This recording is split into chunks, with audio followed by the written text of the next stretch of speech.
सभापति महोदय, मैं आपका धन्यवाद करता हूं और पार्टी नेतृत्व का भी धन्यवाद करता हूं कि इलेक्टोरल रिफॉर्म्स के इस डिस्कशन में हमको बोलने का मौका दिया।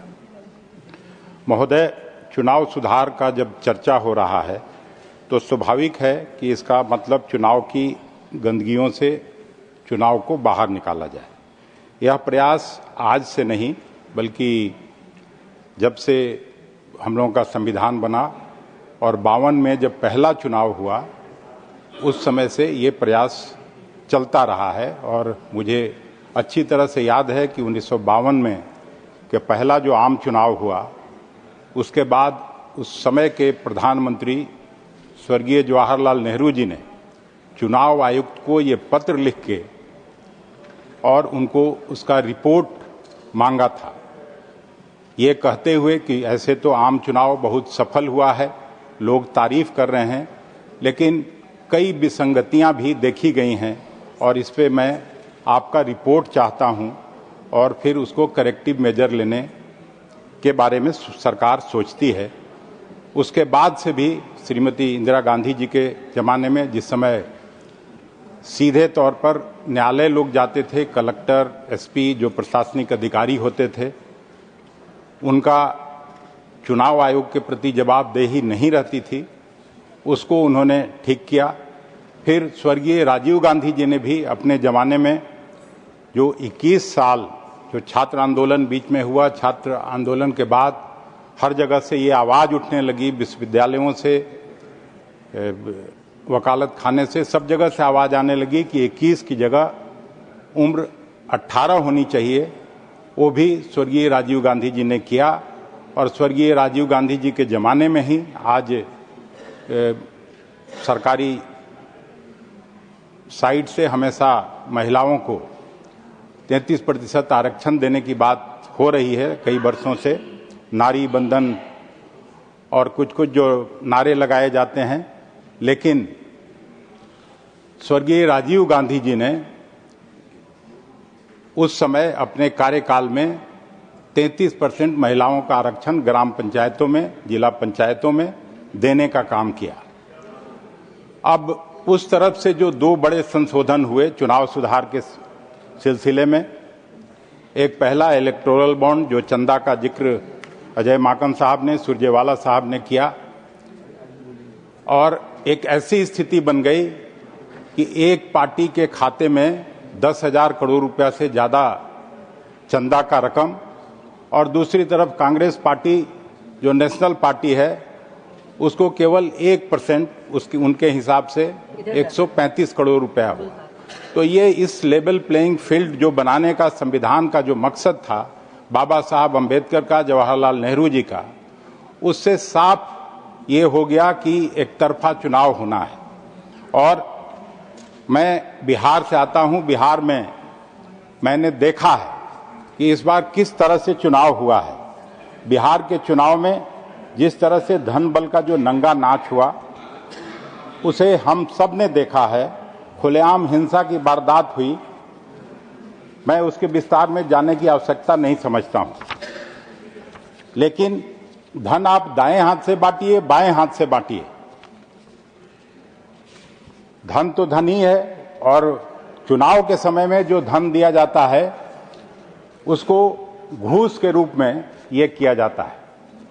दूसरे राज्यों में जब इसी तरह के बड़े फैसले हुए चुनाव के समय में तो चुनाव आयोग ने उन पे रोक लगाई, लेकिन बिहार में 6 तारीख को और 11 नवंबर को जो चुनाव होना था, 9 नवंबर तक 10,000 लोगों के खाते में गए। और अब जो मैं सुन रहा हूं कि महिलाओं की जगह कुछ पुरुषों के खाते में भी गए, उसकी भी लड़ाई बिहार में शुरू हो गई और चुनाव आयोग मूक दर्शक होकर इसको देखता रहा। तो चुनाव आयोग, आप भी बोल लीजिएगा, उसमें क्या है।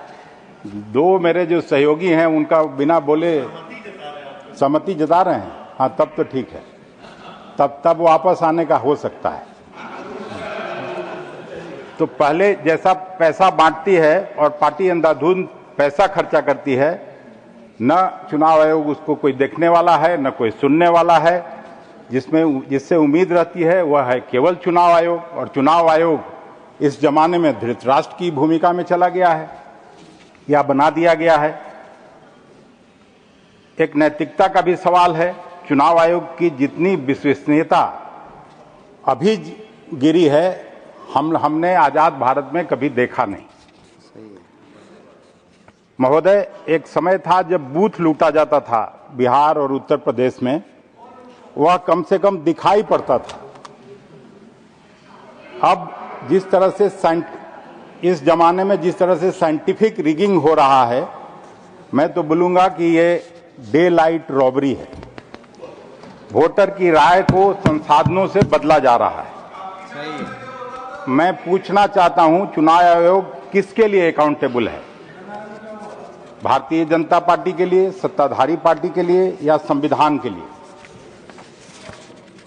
असली सुधार तो चुनाव आयोग को संविधान के प्रति अकाउंटेबल बनाना होगा। पर जो लोग उसकी ट्रोजन हॉर्स बने हुए हैं, वो क्या सुधारेंगे? महोदय, मैं आपको बता दूं, दुनिया का इतिहास देख लीजिए। लोकतंत्र जब जब लहूलुहान हुआ है, जब जब लोकतंत्र पर ग्रहण लगा है, जब जब डिक्टेटरशिप आया है, तब वह बैलेट के रास्ते आया है, जिसका जिक्र दिग्विजय बाबू ने भी किया। चाहे वो हिटलर का समय हो, ब्राजील या लैटिन अमेरिकी देशों का उदाहरण हमारे सामने है। मैं इस सदन और सदन के बाहर के लोगों को कहना चाहता हूं कि एक किताब है, हाउ डेमोक्रेसीज डाई, 320 पृष्ठों का। हालांकि हमने भी पूरा नहीं पढ़ा, लेकिन यह भी जब चर्चा शुरू हुआ था तो मैं आधा उसको जरूर पढ़ा। इस पुस्तक के लेखक हैं स्टीवन लेविंस्की और डैनियल जिब्लाह। बहुत ही अच्छी किताब है, मैं पढ़ा हूं। वे साफ साफ लिखते हैं कि 21वीं शताब्दी में लोकतंत्र को खतरा गोली बारूद, क्रांति या हिंसा से कम बैलेट से अधिक हुआ है। उन्होंने कहा है कि ऐसा करने वाले लोकतांत्रिक संस्थाओं को कमजोर बनाते हैं। उनमें ज्ञानेश कुमार जैसे लोग को बैठा दिया जाता है। प्रधानमंत्री जी, मुख्य चुनाव आयुक्त कर दिया जाए, उसमें कोई ये नहीं है। प्रधानमंत्री जी डीकोलोनाइजेशन की बात बढ़ चढ़कर करते रहे हैं इस हाउस में और उस हाउस में। स्वागत योग्य है। पश्चिम के प्रभाव से मुक्ति तो ठीक है, पर पश्चिम की तरफ झांकना भी बंद नहीं करना चाहिए। वहां इंस्टीट्यूशन को स्ट्रांग किया जाता है, इसलिए ट्रंप जैसे लोगों के आने के बाद भी वहां की संस्थाएं राजनीतिक व्यवहारों से अप्रभावित रहती हैं। वैसी स्थिति में भी संस्थाएं ठीक से चल रही हैं, लोगों के वेलफेयर स्टेट के काम हो रहे हैं। पर आज आपने सभी संस्थाओं पर कब्जा कर लिया है।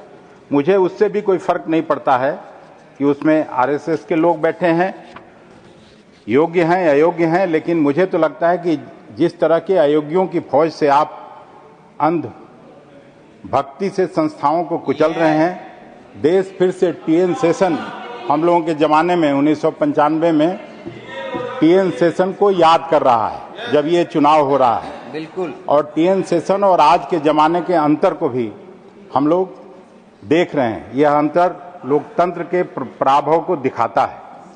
रोज भावनात्मक मुद्दों को उठाकर देश का ध्यान हटाया जाता है। मूल मुद्दे जहां आपने 2014 में छोड़ा था, 2025 में भी वहीं के वहीं हैं। नेहरू जी, इंदिरा जी की बेबुनियाद आलोचनाओं से आप अपनी शख्सियत नहीं साबित कर सकते हैं। संविधान बदलने के आरोप से आप वैसे भड़कते हैं जैसे सांड लाल कपड़ा देखकर। संविधान के तहत सभी संस्थाओं को खोखला कर देना ही तो संविधान बदलना है। अब मैं बिहार से आता हूं और एक मेरे मित्र ने उसकी कुछ चर्चा की थी। ये पोस्टल बैलेट भी कांग्रेस के जमाने में शुरू हुआ था।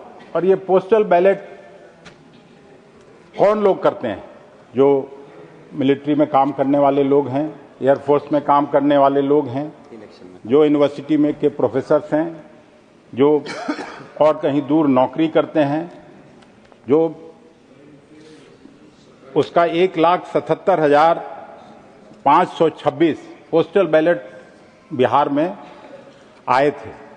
और उन पोस्टल बैलेट में जो इंडिया गठबंधन था, कांग्रेस पार्टी थी, लेफ्ट थी या आरजेडी थी, उसमें आरजेडी को सबसे ज्यादा 93 सीट्स मिल रहा था, जेडीयू को 48 सीट, बीजेपी को 37 seat, INC. The remaining time of the Congress should be given to Akhilesh. You don't have any other speaker? No. The last speaker from Congress. I am giving all the time to Mr. Akhilesh. Okay. नहीं, इनको बोलना है। इमरान को time दिया है। इमरान के लिए लिख के Please continue. Please continue. Please continue. Please continue. तो इसमें अगर परसेंटेज में अगर ये करें तो 27.2% आरजेडी को, जेडीयू को 16.5%, बीजेपी को 17% और इंडियन नेशनल कांग्रेस को 10.6%। तो ये जो पढ़े लिखे लोग हैं, जो समझदार लोग हैं, इनका वोट बदलाव के पक्ष में था। और फिर जब ईवीएम का जो वोट खुला उसमें सीधा बदल जाता है। बिहार के लोग इस चुनाव परिणाम के बाद सोच ही नहीं पा रहे हैं कि ये क्या हुआ है, हमने किसको वोट दिया और वोट कहां गिनती हुई। इसकी जानकारी से लोग हतप्रभ रह गए कि ये बदलाव किसके लिए। जो ये लोग कैंपेन चलाते थे, जंगल राज की बात करते थे, उसके पक्ष में पढ़े लिखे लोगों का वोट आया और राम राज्य की पार्टी तीसरे नंबर पर चली गई। ये स्थिति है। तो इस स्थिति में मेरा और खास करके जो इलेक्शन कमीशन है उसी को मैं 6 सवाल रखना चाहता हूं, जिसमें चुनाव आयोग का स्वयं से मूलभूत 6 सवाल पूछना चाहता हूं और जवाब इस सदन के पटल पर रखना चाहता हूं। क्योंकि चुनाव आयोग को जे भी संस्था बना के प्रजातंत्र और जमहूरियत में पर कई प्रश्न खड़ा होते हैं। पहला सवाल है, क्या चुनाव आयोग द्वारा वोटर आईडी कार्ड व आधार कार्ड को सबूत मानने से इनकार करना चाहिए? जवाब नहीं, क्योंकि आधार व वोटर आईडी कार्ड कई सालों से गरीबों, मजदूरों, महिलाओं, छात्रों, सीजनल दिहाड़ी करने वाले लोगों और वंचितों की पहचान है। दूसरा सवाल, क्या चुनाव आयोग को अपनी कानूनी जिम्मेवारियों के बारे में सुप्रीम कोर्ट को याद दिलाना पड़ेगा? जवाब नहीं, क्योंकि यह उनका कानूनी और संवैधानिक दायित्व है। तीसरा सवाल, क्या चुनाव आयोग पर यह जिम्मेवारी नहीं कि वह उन लाखों नामों की सूची सार्वजनिक करे, वह बार बार एडवर्टाइज करे जिनके नाम वोटर लिस्ट से काटे जा रहे हैं? जवाब हाँ, पर इसके बावजूद बिहार में 65 लाख काटे गए नामों की सूची सुप्रीम कोर्ट के आदेश के बाद ही जारी की। चौथा सवाल, क्या चुनाव आयोग को मशीन रीडेबल वोटर लिस्ट जारी नहीं करनी चाहिए? जवाब हाँ, क्योंकि लोकतांत्रिक शुचिता की यह गारंटी है। पांचवां सवाल, क्या चुनाव आयोग को नए सिरे से वोटर लिस्ट बनाने के बारे में बीएलओस को केवल 1 दिन की ट्रेनिंग देनी चाहिए? जवाब नहीं, क्योंकि एक वोटर भी गलत काट दिया या जोड़ दिया जाए तो चुनाव की शुचिता समाप्त हो जाएगी और शायद इसीलिए मजबूरी में 40 से अधिक बीएलओस आत्महत्या कर चुके हैं। छठवां सवाल, क्या चुनाव आयोग नागरिकता का निर्णय कर सकता है? जवाब नहीं। मैं इसको सभा पटल पर रखता हूं और आपको धन्यवाद देता हूं कि आपने बोलने का मौका दिया।